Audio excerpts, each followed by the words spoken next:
너무너무 좋으셨죠. 진짜 질문도 너무 많았고, 저도 진짜 정말 많이 들었던 강의들 중에서도 단연 최고라고 생각합니다. 그래서 이번에는 한 번 더, 네, 앵콜 강의입니다. 너무 감사하게도 앵콜 강의를 통해서 지난번 또 다 못한 질문들과 또 더 많은 정보를 받을 수 있을 것 같습니다. 진짜 우리가 혼자만 받는 감동이 아니라 이곳에서 함께 받은 감동을 소비자분들과 또 더 많은 사람들과 나누어서 건강 정보를 전하는 리더님이 되셨으면 좋겠습니다. 네, 그러면 김명아 리더님 큰 박수로 맞이하겠습니다. 네, 반갑습니다. 김명합니다. 아, 한 시간이라는 좀 정해진 시간에 저는 이제 좀 많은 걸 이야기하려고 하니까 머리가 굉장히 복잡한데, 주변에 보면은 이제 고혈압, 당뇨, 고지혈증 약을 드시는 분이 굉장히 사실은 많습니다. 아마 여기 오늘 강의 들으시는 분들 중에서도 또 약을 드시는 분이 계실지 모르겠는데, 저는 주변 분들에게 그렇게 이야기합니다.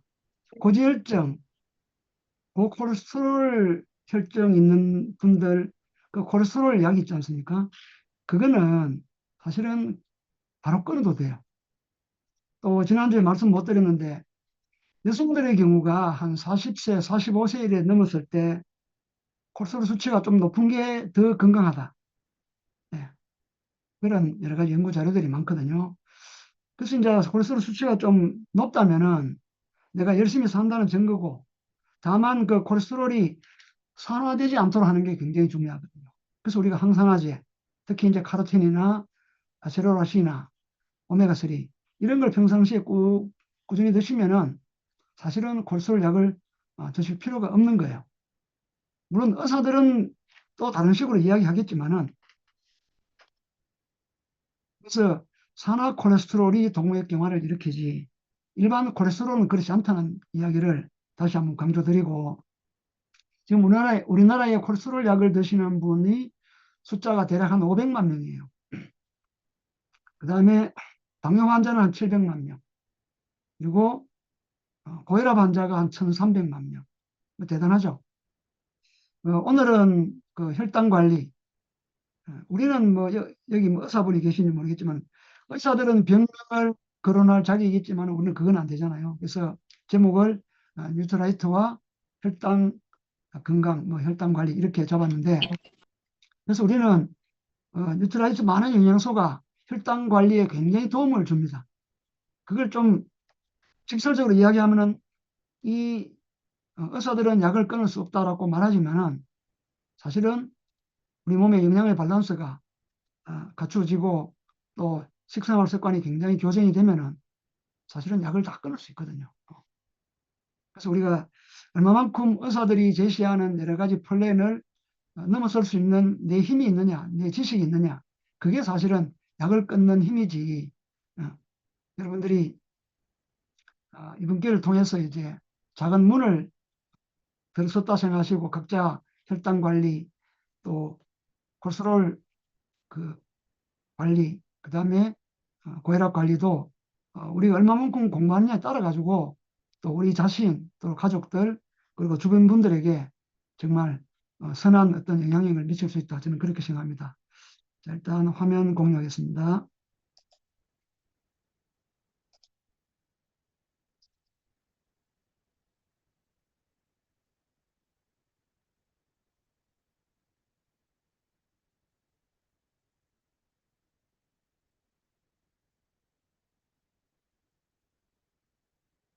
네, 오늘은 뉴트라이트와 혈당 관리입니다. 이 책을 보신 분들이 좀 계실 건데, 이 책은 출판된 지가 원래 딱 20년 된 책입니다. 탄수화물 중독증. 그래서 이제 번역 출판된 게 2006년인데 잭 칼럼이라고, 이분은 이제 영양학자예요. 그리고 기자이기도 하고. 그래서 이 책에 보면은 탄수화물이 이제 우리 인체 건강에 특히 이제 당뇨 쪽, 또 심장 질환, 또 혈관 건강 이런 쪽에 심각한 영향을 미친다는 그런 내용으로 쭉 이렇게 나열되어 있는데, 이 책에 보시면은 한 분이 소개가 되고 있는데요. 왼쪽에 보이는 제랄드 리번이란 분이에요. 이분은 이제 미국의 스탠포드 대학의 교수였고, 한 10년 정도 전에 돌아가셨죠. 2018년 돌아가셨는데 이분이 지은 책이 오른쪽에 보이는 이 신드롬 X라는 책이 그 책입니다. 그러니까 이제 요즘식으로 말하면은 대사증후군. 이 대사증후군이 뭐냐? 바로 침묵의 살인자다라는 내용이죠. 그래서 이 내용들이 아까 앞에 보셨던 그 탄수화물 어, 중독증 이 책에 사실은 아주 상세하게 소개되어 있고 저도 사실은 그 책을 통해 가지고 이제 이분을 알게 되고 또 이런 책을 또 알게 됐습니다. 그럼 이분이 이제 이야기하는 신드롬 X가 뭐냐? 바로 다음과 같은 네 가지 질병 증상이죠. 그래서 이미 이분이 이제 대사증후군 또는 신드롬 X를 이야기했을 때가 1988년이거든요. 지금부터 한 40년쯤 전이죠. 이미 40년쯤 전에 이 복부 비만이죠. 그 다음에 고혈압, 당뇨, 그리고 고지혈증. 이게 이제 심장 질환이나 암의 원인이다. 라는 것을 이야기한 거죠. 그래서 이 당시로 보면은 굉장히 이제 먼 그 미래, 그죠? 오늘날 우리 2020년대, 오늘날 한국이든 뭐 전 세계든 간에 그 많은 사람들의 이 대사증후군을 이미 이때 이제 아마 예측을 했다는 거죠. 그리고 이 모든 것의 이 원인을 대표하는 용어 하나가 바로 이 인슐린 저항성입니다. 인슐린은 췌장에서 만들어지는 호르몬이죠. 그래서 췌장 호르몬 중에서 대략 한 75%가 인슐린이거든요. 그래서 우리 인체에는 어, 위장 뒤쪽에 숨어 있는 이 췌장이 인슐린을 만들어내고 인슐린과 어, 반대 역할을 하는 게 이제 글루카곤이죠. 그래서 우리 혈액 속에 당 수치가 높아지면은 췌장의 베타 세포에서 인슐린을 만들어내고 그래서 당을 세포로 밀어넣죠.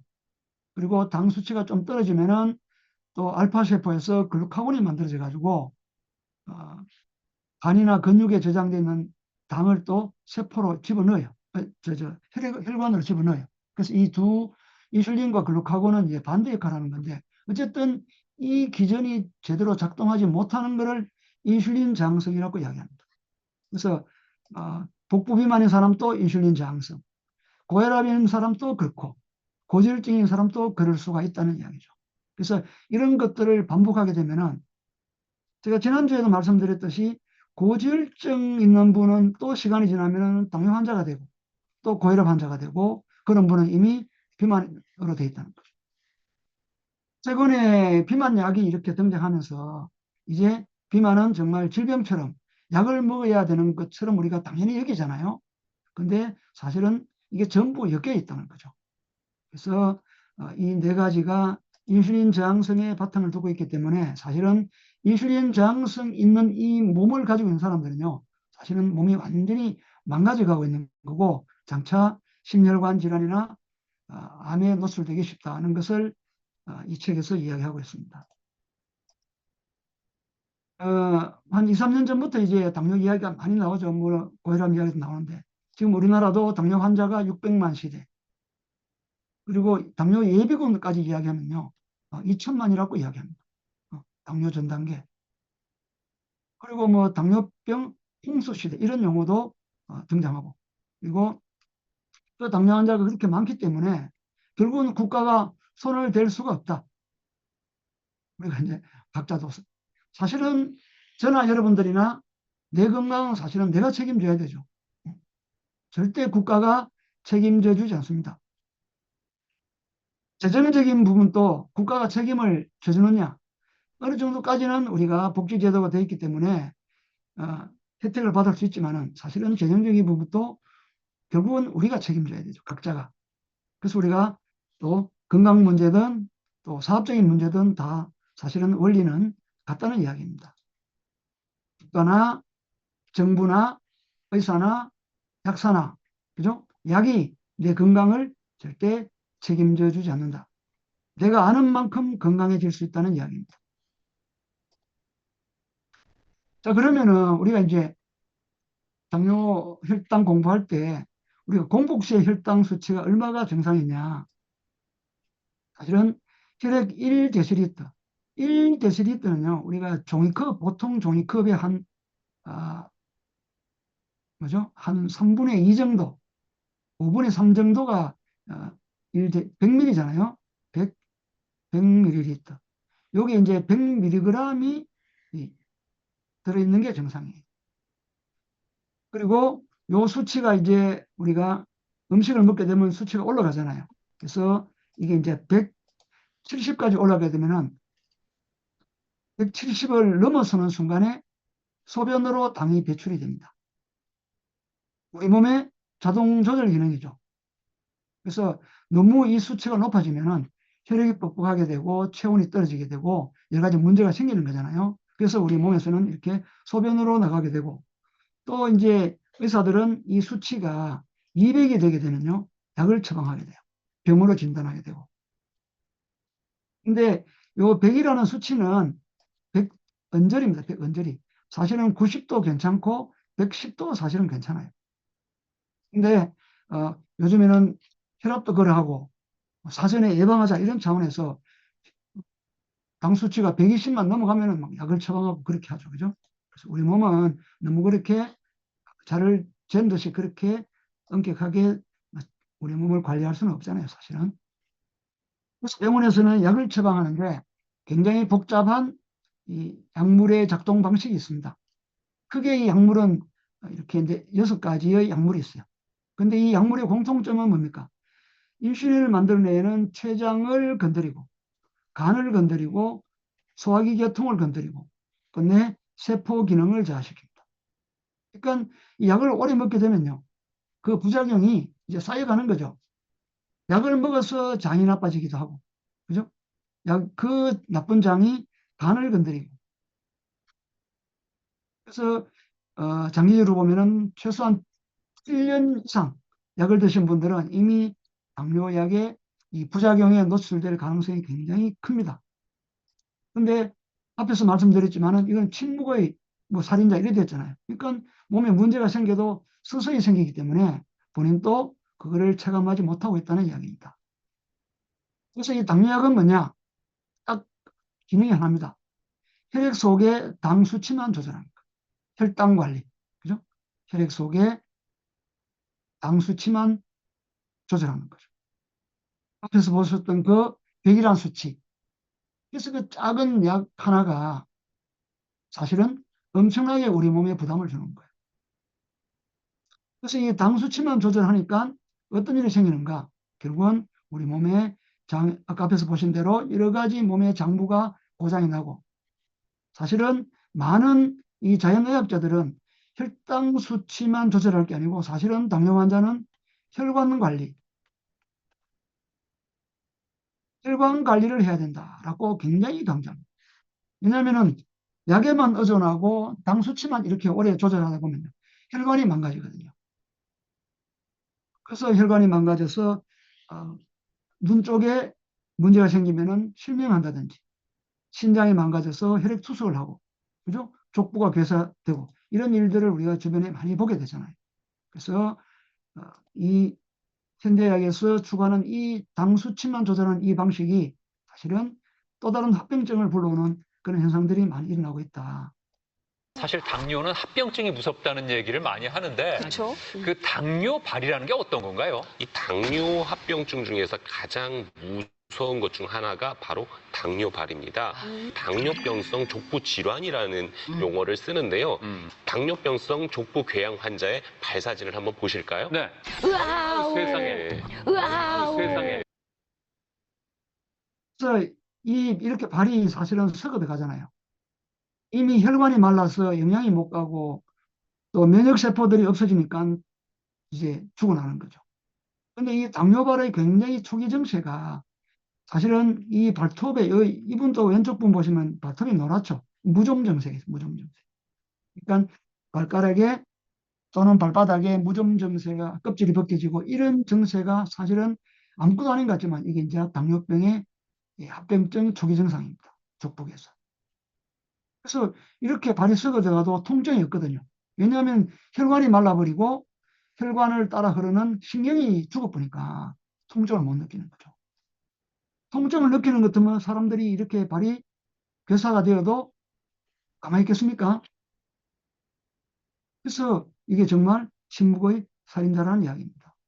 여기까지만 보고 사실 감사합니다. 당뇨는 그래서 우리가 약에만 의존하게 되면요, 이렇게 피할 수 없는 합병증이 한 10년 이상 아니면 20년 정도 되면요, 혈관이 말라서 이렇게 합병증이 등장하는데, 혈관이 있는 모든 곳에 합병증이 나타납니다. 그래서 서서히 진행되기 때문에, 그리고 통증이 없기 때문에 이게 문제가 더 큰 거예요. 그래서 앞에서 말씀드린 대로 당뇨 환자는요, 이 혈관 관리가 굉장히 중요합니다. 그래서 이게 안 되면은 삶의 질이 떨어질 수밖에 없는 거죠. 아마 유튜브 영상에 족부괴사 이런 영상을 검색해 보면 굉장히 많습니다. 제가 일일이 안 보여드리도록 많이 보셨겠죠. 근데 이제 우리 주변에는 가끔 이제 이런 책자가 있습니다. 지난주에도 소개시켜드린 이 손재광 박사의 당뇨병 치료, 약에 기대지 마라. 그리고 생활 습관을 고침으로써 당뇨병의 치료가 가능하다. 결국은 식생활에 문제가 있다는 이야기죠. 그게 그 문제를 고치는 게 근원적인 치료가 가능하다는 것을 이런 책에서도 이야기하고 있습니다. 근데 고혈압이든 당뇨든 간에 병원에 가야 되는 의사들은 어떻게 이야기합니까? 약을 주면서 절대 빠지지 말고 평생 먹으라고 이야기하죠.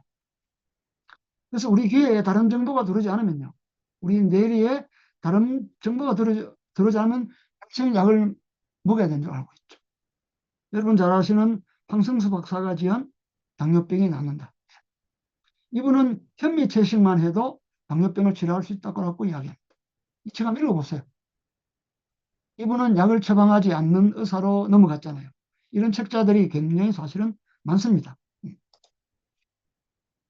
제가 이제 파이브 비트를 말씀드리는데, 사실은 당뇨 환자들의 식습관을 이렇게 돌아보면요, 굉장히 백미가 맛있죠. 입에 들어가면 살살 녹잖아요.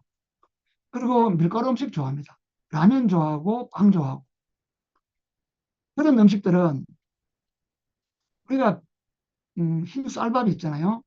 흰 쌀밥 한 그릇은 설탕 5분의 4그릇이에요. 그 설탕하고 똑같습니다, 사실. 이런 그 백미를 먹게 되면은 바로 혈액 속으로 당이 확 올라가 버리죠. 혈당이 확 치솟는단 말입니다.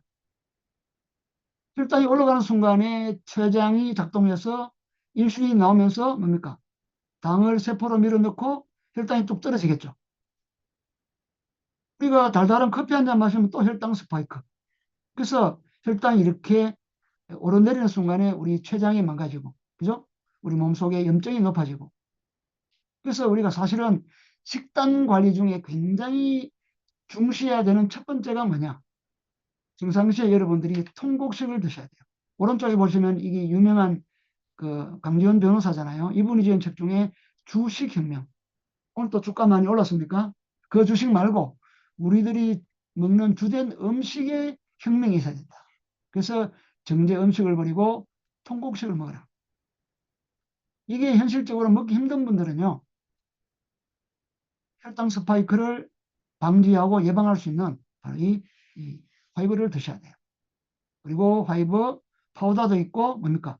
오른쪽에 보이는 카보저스트. 이것도 식이섬유잖아요. 그래서 이 세 가지 우리 뉴트라이트 영양소가 사실은 오늘날 정제 음식에 노출된 현대인들에게 또 당뇨 환자들에게 굉장히 좋은 하나의 영양소가 된다. 과거의 식이섬유는 그냥 대장암을 예방하는, 그죠? 또 변양을 늘리는, 장환경을 개선하는 그런 우리가 음식이라 생각했는데, 사실은 당뇨 환자들에게는 필수인 음식이에요. 꼭 당뇨 환자가 아니더라도 여러분들 예방 차원에서라도 이 화이브 비처 또는 파우더 이걸 꾸준히 드십시오. 저도 굿모닝 할 때 이 화이브 비처 넣어가지고 늘 먹습니다, 아침에는. 그래서 가급적 식단도 통곡식 식단으로 여러분들이 이렇게 꾸준히 하시면요, 사실은 평생 당뇨로부터 자유로운 거죠. 굉장히 중요한 거다. 자, 이 그림은 혈관이 있는 곳에 그 혈관이 망가지는 주로 이제 당뇨 환자가 합병증이 발생되는 부위죠. 어, 어. 그래서 당뇨, 망막증, 백내장, 녹내장, 그죠? 뇌 쪽에 혈압 문제도 동맥경화 이 전부 마찬가지입니다.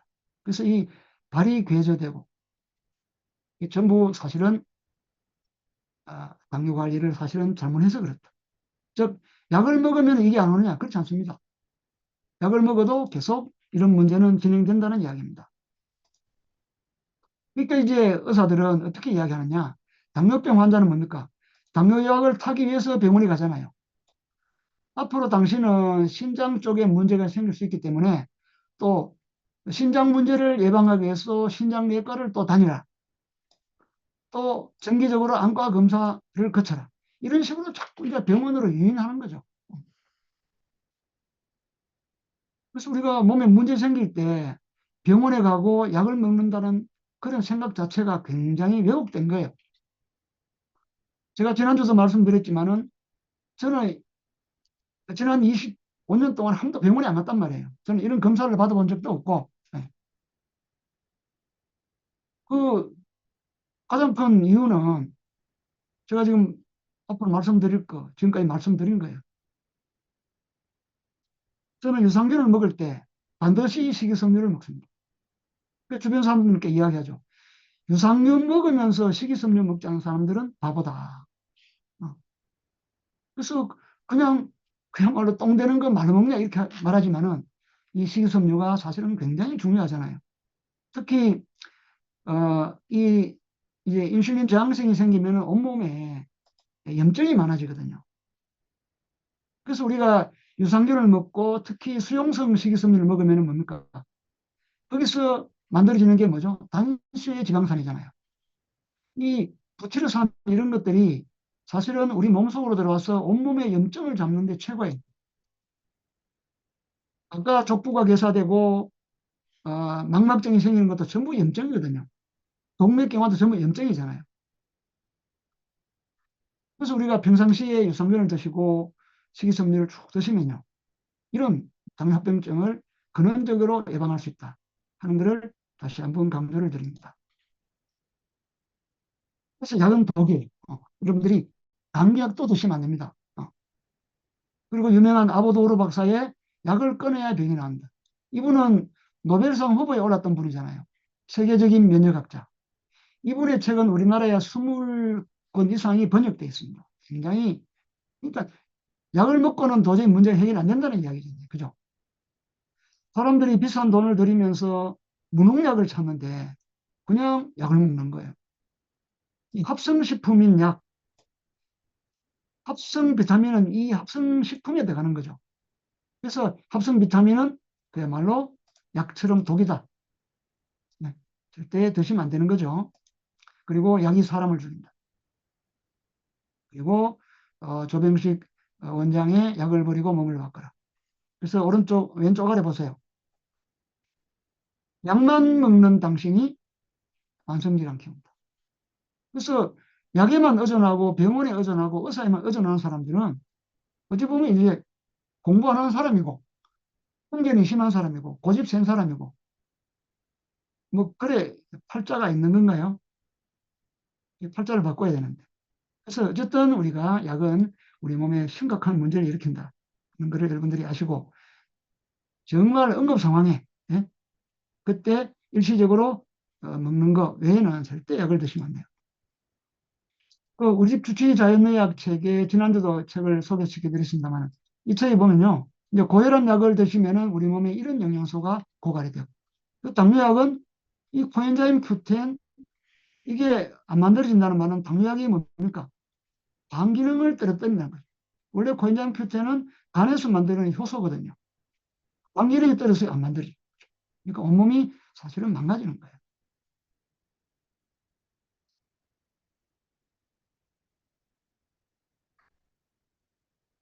자, 그러면은 당뇨 약에 의존해서 좀 수치만 조절할 게 아니고 근원적인 원인을 찾아내 없애야 되잖아요. 그래서 우리가 이제 서적 책에 보이는 그런 당뇨 원인에 관한 이야기가 크게 두 가지로 대별이 됩니다. 그래서 하나는 원인이 선천성이다. 후천성으로 생긴 거다. 그래서 선천적인 게 한 3% 내외라고 이야기하는데 저는 거의 후천적이라고 생각하는 사람입니다. 왜냐? 그 사람이 살아가면서 식생활 습관에 문제가 쌓이가, 그죠? 당뇨가 온다는 이야기죠. 소아당뇨가 왜 있겠습니까? 젖먹이 때는 없다가 소아 때, 어린아이, 뭐 초등 때 왜 당뇨가 오겠어요? 그 어린아이들이 먹거리가 엉망인 거죠. 요즘 20, 30대 청장년들이 당뇨 많거든요.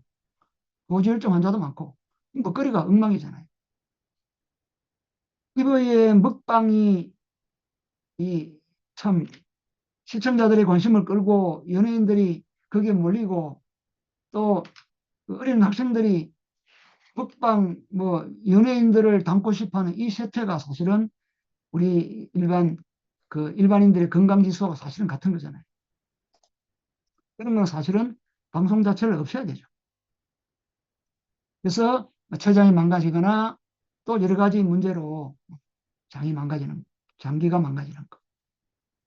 요 지금 이제 췌장은 원래 위장 뒤쪽에 이렇게 있어가지고 여기서 이제 각종 소화효소나 또 호르몬을 만들어내죠. 그래서 이제 당뇨와 관계되는 것은 뭡니까? 인슐린과 글루카곤이죠. 자, 당뇨의 원인이 뭘까? 왜 혈액 속에 당이 높아지고 심지어 당이 소변으로 빠져나갈까? 지금 여기는 8가지를 나열시켜 놨잖아요. 그리고 8가지 중에서 좀 대별하면은 첫 번째, 두 번째, 세 번째, 네 번째 크게 가닥을 나누면 이렇습니다. 이거를 조금 상세하게 설명을 드릴게요. 자, 당뇨 원인 첫 번째. 첫 번째는 뭡니까? 췌장 기능이 저하된 거죠. 왜 저하될까? 여러 가지 여기도 이유가 있죠. 그래서 이런 이유가 쌓여가지고 이제 췌장 기능이 떨어지니까 인슐린 같은 호르몬이 품질이 낮거나 양이 적은 거죠. 결국은 바이러스나 세균이 공격하고 활성산소가 우리 몸을 공격한다는 것은 뭐죠? 내 몸속에 항산화 영양소가 굉장히 부족하다. 그래서 이제 이게 좀 구체적으로 이야기하면 비타민 A고 C고 E고 그다음에 셀레늄이고 그다음에 아연이죠. 그래서 비타민과 미네랄 이거는 소금에 있는 거잖아요. 그죠? 미네랄. 그래서 우리가 평상시에 이 저염 정책을 우리나라 식문화 정책이 저염 정책인데 그 저염 정책을 그대로 따른 사람들이요. 당뇨에 노출될 가능성이 굉장히 많습니다. 우리나라가 2010년부터 저염 정책했거든요. 사실은 그때부터 혈압 환자, 당뇨 환자가 굉장히 늘었습니다. 이건 이제 또 다른 문제이기 때문에 제가 설명을 요하기 때문에 오늘 생략하는데 어쨌든 여러분들이 혈액 속의 소금의 농도가 0.9%거든요. 그리고 이건 혈액입니다. 우리 체액. 그리고 신장을 거쳐서 이게 이제 소변으로 만들어지는데 소변의 소금 농도가 1.2에서 1.8% 정도 더 진해야 돼요. 그러면 우리가 좀 짜게 먹어야 되잖아요. 근데 우리 몸이 싱거워버리면은 이런 부분들도 부족해가 이것 때문에 사실은 당뇨가 올 수 있는 거죠. 그래서 이런 부분은 이제 좀 더 이 지식이 부족한 분들은 굉장히 의문을 갖고 있을 건데 좀 자료들을 찾아보시면은 우리 몸은 짜야 된다. 우리가 짜면은 몸이 상하지 않습니다. 그죠? 그리고 이런 항산화 영양소는 카로틴이 있고 아세로라 있고 뭐 파셀륨 E나 또 오메가3 이런 데 E가 많이 들었잖아요. 그죠? 이런 걸 우리 꾸준히 섭취하면요. 사실은 이런 우리 몸이 산화되는 것을 방지할 수 있죠. 그래서 이런 영양소 이야기는 결국은 뉴트라이트만의 독특한 거죠. 이거는 화학 비타민은 있을 수 없는 이야기입니다. 그래서 췌장 기능을 떨어지지 않기 위해서는 우리가 이런 영양소를 꾸준히 드셔야 된다. 그 다음에 당뇨 원인 두 번째. 자, 좀 복잡하죠? 네. 자, 췌장에서 우리가 음식을 먹으면 이제 혈액으로 당이 들어오면은 췌장에서 인슐린을 만들어요. 아까 앞에서 만드는 것까지는 첫 번째 원인이었죠. 그게 잘 안 만들어지는 게 있단 말입니다. 근데 이제 만들어졌어. 근데 만들어진 인슐린 분비가 잘 돼야 되죠. 이 분비를 담당하는 게 뭐냐? 칼슘과 칼륨과 비타민 B예요. 이 미네랄과 비타민 B가 있어야 이게 분비가 돼요. 그리고 혈액 속으로 인슐린은 분비되잖아요. 그리고 이 인슐린이 세포 앞에까지 가야 돼. 그때 필요한 게 아연과 마그네슘입니다. 그러니까 아연이 부족하면은 인슐린이 이동을 잘 못한다 이 말입니다. 그리고 이 인슐린은 세포의 수용체, 인슐린 수용체와 결합을 해야 되는데 여기에 관여하는 미네랄이 크롬과 바나딘, 그리고 비타민 B3, 그리고 이제 결합해서 인슐린이 뭡니까? 당을 세포 속으로 밀어 넣잖아요. 밀어 넣으면 이제 세포 안에서 당이 이동하죠. 이때 칼슘이 필요한 거예요. 그리고 이 당이 어디로 가느냐? 세포 속에 미토콘드리아 들어가서 이게 태워져야 되죠. 이때 뭡니까? 촉매제로서 코엔자임 Q10이 필요한 거예요. 자, 1번부터 이 네 번째까지가 비타민과 미네랄이 부족하면은 특정 비타민과 미네랄 부족하면은 이게 인슐린 이 대사가 안 되는 거예요. 이게 안 되면은 근원적으로 문제 있죠. 그래서 사람들이 이 부분을 신경 쓰지 않고 약을 먹는단 말이에요. 결국 제약회사의 논리에 넘어가는 거죠. 우리가 평상시에 내 몸속에 적정한 양의 비타민, 그 다음에 미네랄. 요건 어디 있습니까? 이 더블엑스에 다 들어있잖아요. 여기 보시면 바나듐이라는 건 없어요. 더블엑스에는.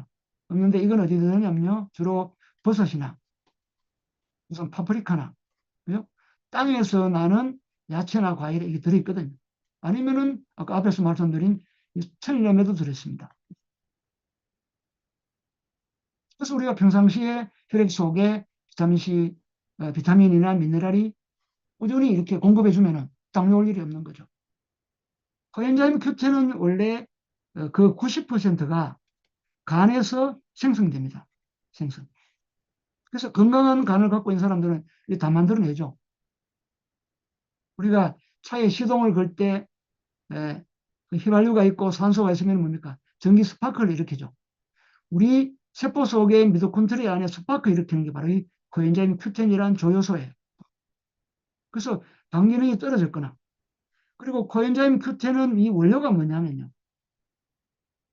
원료가 그 우리 간에서 만들어지는 원료가 그 뭡니까? 콜레스테롤의 원료와 같습니다. 그래서 콜레스테롤 약을 먹으면 이게 안 만들어지는 거예요. 콜레스테롤이 코엔자임 Q10의 원료는 아닌데 어쨌든 콜레스테롤 약을 먹게 되면 지난주에 공부했는 약을 먹게 되면은 이게 안 만들어지는 거예요. 그런 분은 이게 안 만들어지니까 당이 태워지질 않죠. 그래서 요즘은 콜레스테롤 약을 처방하면서 또 의사들이 뭡니까? 코엔자임 Q10을 처방하기도 합니다. 완전히 병 주고 약 주는 거죠. 그래서 오늘 이미 이 코큐텐이라는 이런 좋은 제품이 있죠.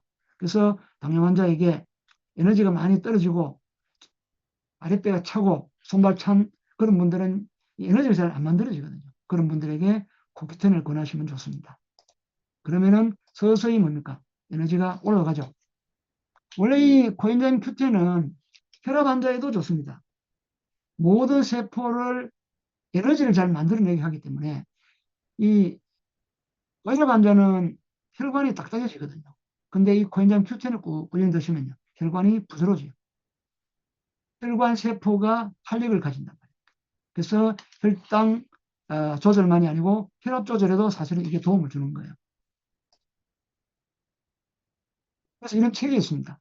당뇨병, 약을 버리고 아연으로 끝내라. 그래서 아연이 부족한 사람은 아연만 먹어도 당뇨병이 해결되는 거예요. 그죠? 그러면 이제 우리 몸에 아연이 부족한지 부족한지 우리가 잘 알 수가 없죠.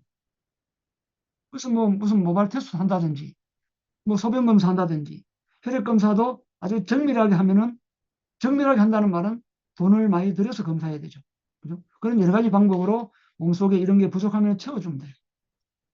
아니면 이제 평상시에 더블엑스 드시고 소금을 좀 드시고 이런 식으로 그죠? 자, 세 번째 당뇨 원인은요. 세포막에 문제가 있는 거예요. 아까 세포막에 인슐린 수용체 이야기했잖아요. 지금 여기 보시는 그림이 우리 인체의 세포의 이중막입니다. 요 막 하나, 요 막 하나, 이중막이죠. 그래서 이 세포막에는 이런 그 통로가 있습니다. 우리 영양물질이 들어가는 통로겠죠. 그죠? 여기에 문제가 생기면은 영양물질이 못 들어가는 거죠. 어떤 경우에 이 통로에 문제 생기느냐? 바로 세포막의 지방산의 불균형이 왔을 때. 자, 우리가 이제 세포막은 뭡니까? 오메가3와 오메가6 그리고 콜레스테롤 이렇게 세 가지가 주 성분이죠. 세포막의 성분, 세포막의 성분입니다. 근데 건강한 세포막은 오메가3와 이 6가 1대1로 있잖아요, 이게. 그리고 1대4까지도 괜찮아요. 근데 오늘날 현대인들은 1대 최소 20에서 25 정도 오메가6가 절대적으로 양이 많죠. 굉장히 균형이 깨졌잖아요. 그래서 오메가6가 많아지면 세포막의 탄성이 떨어져. 그러면 뭡니까? 영양물질이 잘 들어갈 수가 없다. 그리고 오메가6 자체가 성질이 염증성입니다. 염증성 지방에. 그러니까 오메가6가 너무 많은, 이게 이제 1대1 정도가 있을 때는 괜찮은데 너무 많게 되면 우리 몸 전체가 염증으로 뒤덮이는 거죠. 염증이 있다는 말은 뭡니까? 세포막이 손상이 되었다는 뜻이에요. 그러니까 이제 인슐린 수용체가 제대로 활동하지 못한다.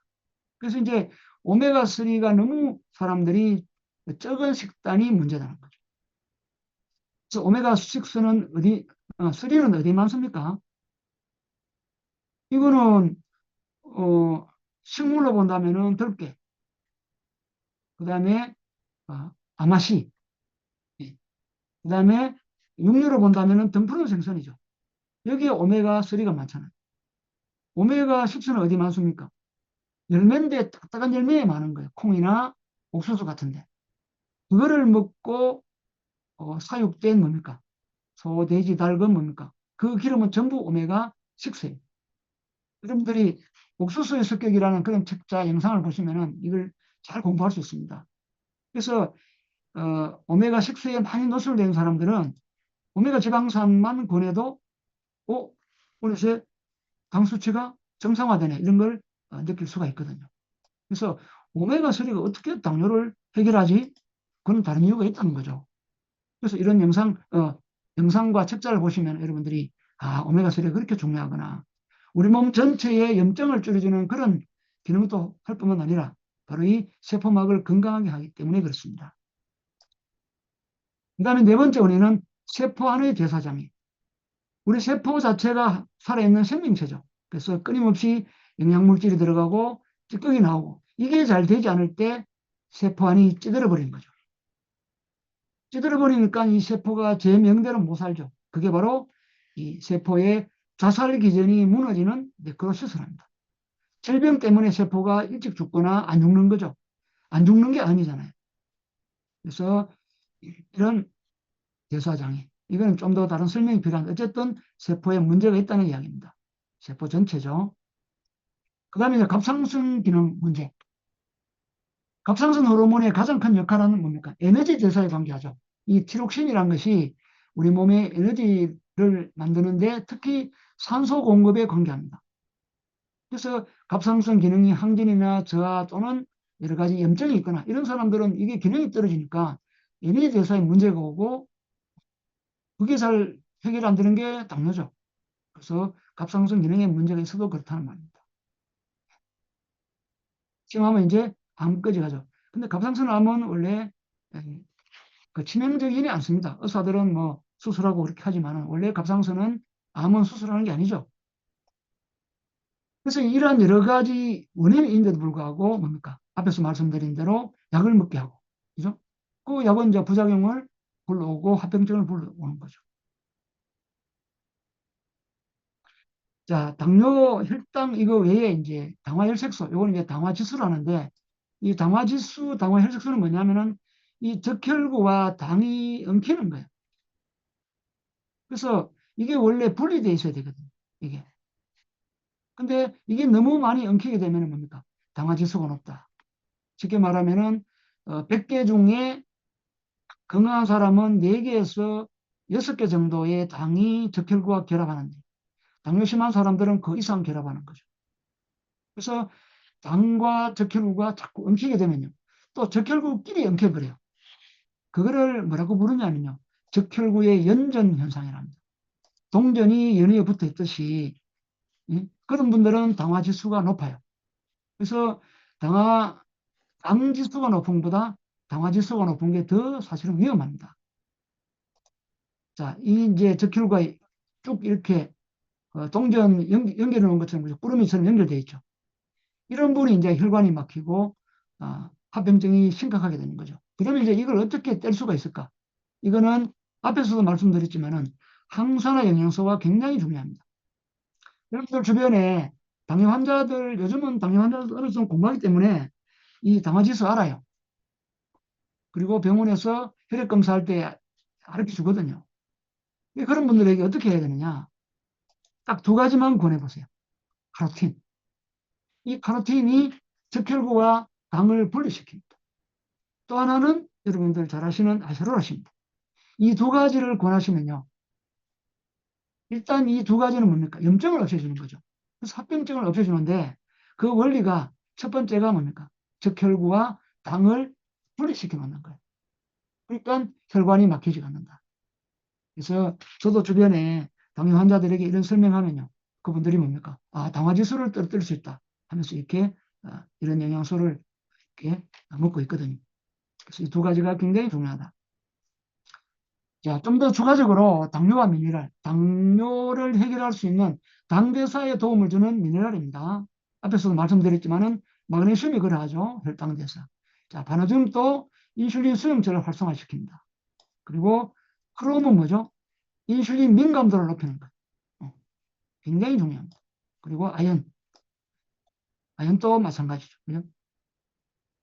물론 이제 아연은 우리 몸의 모든 대사, 한 2,000가지 대사에 관여한다고 되어 있습니다. 그래서 아연이 부족하면은 2,000가지 병이 온다는 이야기죠. 여러분들 구리는 뭐 어떻게 알고 계세요? 뭐 전선줄이잖아요. 예. 근데 이 구리가 부족하면은 심장 동맥경화가 오거나 아니면은 당화지수 문제나 혈당 처리 능력이 떨어진다고 되어 있습니다. 그래서 이 모든 것은 어디 들었습니까? 더블엑스 들어있죠. 그래서 더블엑스 자체가 당 수치 조절에 굉장히 도움을 줍니다. 좀 더 구체적으로 몇 가지 보면요. 당뇨와 비타민 B7, 비오틴이죠. 이것도 역시 인슐린 민감도를 높여주고 또 당관계 효소의 작동을 증가시킵니다. 그 혈당을 낮춰주는 거죠. 그 다음에 비타민 B 6번, 9번, 12번이거든요. 이 6번, 9번, 12번은 흔히 이제 신경계 비타민이라고 이야기합니다. 이게. 그래서 우리 몸에 이게 부족하게 되면 신경계 쪽에 문제가 오는 거예요. 그래서 이 B7번이나 6, 9, 12 이거는 뭡니까? 비스트비나 아니면은 B 플러스 더블엑스에 들어있죠. 더블엑스에는 비오틴 이 컴플렉스에는 비오틴이 안 들어있는가 그렇죠? 그 다음에 비타민 C. 당뇨 환자는 정말 반드시 비타민 C를 드셔야 돼요. 이건 혈당 조절에도 관여하고 췌장 조직 내에 뭡니까? 항산화 역할을 하면서 염증을 없애주고. 그죠? 우리가 혈액 내에 늘 비타민 C가 1데시리터당 0.4에서 1.5mg이 흘러야 돼요. 이게 0.2 이하로 떨어지면 괴혈병이 오는 거죠. 지금 이제 원래 비타민 C가 나와가지고 굉장히 좋아졌는데 비타민 C는 보통 4시간이나 6시간 간격으로 꾸준히 이렇게 드시라고 되어 있습니다. 그 다음에 2번째 비타민 C. 그래서 비타민 C는 뭡니까? 당뇨 환자가 혈관이 약해지는 거 우리가 아시잖아. 족부개사도 전부 혈관이 약해져가 그런 거고 그죠? 당뇨 망막증. 그러니까 혈관이 망가지는 거는 뭡니까? 비타민 C 부족. 비타민 C와 단백질이 결합해가 결합 조직을 만들잖아요. 그게 안 되는 거죠. 그래서 비타민 C가 이렇게 중요하다. 그래서 동물은 스스로 비타민C 만든다고 되어 있잖아요. 우리가 사람 몸무게 기준으로 염소 같은 경우 하루에 2g 만들거든요. 2000ml. 그러면은 사람도 하루에 2000ml 먹어야 됩니다. 사실은. 세로사시 통에는 하루에 섭정되어 있지만은 여러분들 필요에 따라 가지고 어떤 경우에는 뭡니까? 이렇게 드실 필요도 있습니다. 면역과 비타민C, 이 하병근 박사가 지은 이런 책을 보면요. 비타민C가 정말 신종플루, 독감, 그죠? 뭐 심지어 코로나 이런 쪽에도 특별한 효과가 있다. 그렇게 설명하고 있죠. 염소가 스트레스를 받으면요. 이거를 많이 만들어내는 거예요. 5배 이상. 그래서 우리 몸에 독감이 오거나 또 이럴 때는요. 조금 여러분들이 많이 드시는 것도 그 문제 해결에 굉장히 도움을 주고 있습니다.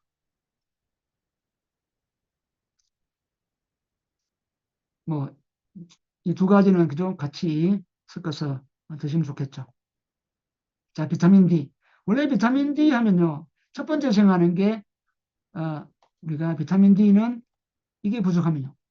대장암 발병률이 높아집니다. 두 번째는 면역에 관계하죠. 그 다음에 세 번째는 콜슘 대사. 그죠? 콜슘을 장에서 혈관 속으로 밀어넣는 게 비타민 D잖아요. 혈관에서 뼈로 밀어넣는 게 K였죠. 그래서 원래 이 비타민 D는 콜레스테롤을 원료로 해서 햇빛을 보면은 피부에서 만들어지잖아, 맞죠? 신장에서도 만들어지고. 근데 콜레스테롤 약을 먹는 사람은 이게 또 부족한 거예요. 그래서 이게 부족하니까 당대사도 기능이 떨어지는 거죠. 앞에서 들었던 여러 가지 미네랄, 이런 비타민들이 서로 어우러져 가지고 우리 몸의 인슐린 저항성 개선에 도움을 주기 때문에 어떤 영양소든지 뭡니까? 부족한 게 있으면 그것을 보충하는 게 맞다는 이야기입니다. 비타민 E도 마찬가지입니다. 염증을 없애주고 인슐린 저항성을 개선시킵니다. 인슐린 저항성의 누적은 사실은 염증이거든요. 그리고 식물 영양소. 식물 영양소는 뭡니까? 우리 뉴트라이트만의 자랑이죠. 일반 다른 합성 비타민 없지 않습니까? 그래서 무슨 카로틴 플러스나 다 그런 게 많이 들어있잖아요. 그 다음에 이제 직접적으로 당대사 조절에 도움 주고 혈관을 좋게 만드는 게 여러분 잘 아시는 글리코다운. 이게 이제 바나나 잎 추출물인데 여기에는 또 뭐가 들었습니까? 각종 앞에서 말씀드렸던 이런 비타민 B군과 미네랄이 들었죠. 그래서 이게 당대사를 직접 조절하는 그런 기능성 있는 영양소입니다. 두 번째는 혈액순환을 좋게 만드는 징코. 오른쪽에 보면 굿 에너지라고 책은 이제 작년에 출판된 책인데 이 책의 한 부분을 보면요. 당뇨 환자들은 장기적으로 보니 전부 치매를 앓더라. 당뇨와 치매와의 관계를 아주 잘 이 책에 보면 나와 있거든요. 그래서 특히 이제 뇌혈류 쪽에 또 뇌 쪽에 베타 아밀로이드가 만들어져 가지고 그게 염증 물질이거든요. 그런 걸 억제시켜주는 이런 징코. 예?